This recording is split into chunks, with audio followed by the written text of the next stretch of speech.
Sejarah ubur-ubur. Ubur-ubur adalah salah satu spesies purba yang telah hidup sejak zaman dinosaurus.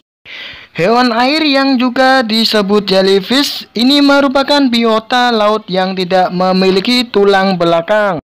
Secara fisik, bentuknya ada kemiripan dengan struktur fisik gurita, namun tentakel ubur-ubur lebih kecil, berserabut dan bertubuh transparan. Karakteristik morfologi inilah yang membuat binatang dari kelas Scyphozoa ini terlihat begitu indah.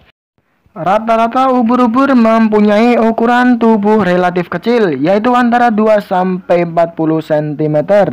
Namun ada beberapa spesies yang ukurannya sangat besar, hingga mencapai 1 atau 2 meter. Salah satu contoh spesies ubur-ubur raksasa adalah surai singa dengan nama latin Chiena capillata.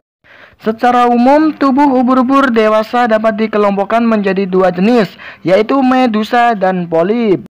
Ubur-ubur berbentuk polip berarti hidup menempel pada sesil atau substrat di dasar laut. Sedangkan ubur-ubur medusa bentuknya mirip seperti cangkir terbalik dan mampu berenang bebas di lautan. Ubur-ubur adalah biota laut yang tidak memiliki otak ataupun sistem saraf pusat.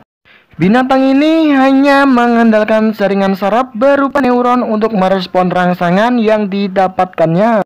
Selain itu, ubur-ubur juga memanfaatkan silia yang terdapat pada sel penyengat atau knidosit pada tentakel sebagai alat pendeteksi. Kebanyakan spesies ubur-ubur memakan organisme kecil, telur ikan, larva, moluska, dan plankton. Ubur-ubur yang berukuran sangat kecil biasanya mengkonsumsi makanan yang jatuh ke dalam air dan melakukan simbiosis dengan kelompok alga fotosintetik untuk mendapat pasokan nutrisi. Proses perkembangbiakan ubur-ubur adalah melalui metagenesis yang terbagi menjadi perkembangbiakan seksual atau tahap medusa dan perkembangbiakan aseksual atau tahap polip. Selain itu, tidak jauh berbeda dengan kelompok biota sebangsanya, alat kelamin ubur-ubur juga bersifat dioecious yang artinya terpisah dari tubuh. Nematosista ialah sel yang ada di tentakel ubur-ubur dengan fungsi untuk menusuk lalu menyuntikkan racun pada tubuh mangsa atau musuhnya. Sel ini terdiri dari cnidocista yang disebut sebagai organel cnida.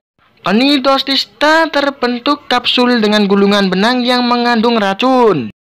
Tepat di ujung benang cnidocista terdapat kait yang berfungsi untuk menusuk objek saran.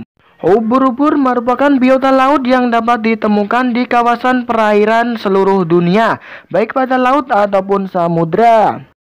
Selain jumlah spesies yang sangat banyak, ubur-ubur juga mampu bertahan hidup di perairan air hangat laut tropis dan juga perairan air yang sangat dingin di wilayah kutub selatan dan kutub utara.